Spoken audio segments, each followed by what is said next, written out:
Olha quem chegou para sua rotina matinal, a Doralice, gente.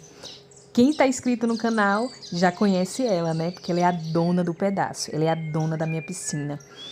Todos os dias ela me faz uma visita. Oi, Dora! Olha como ela fica pertinho de mim. Tá vendo, gente? Ela é incrível. Ela já trouxe o filho, já todos os dias ela traz o marido aqui. A gente conversa. Gente, eu sempre mostro a rotina da Dora por aqui. Se você gosta desse tipo de conteúdo, continue no canal, se inscreva, porque é um privilégio a gente estar assim pertinho da natureza.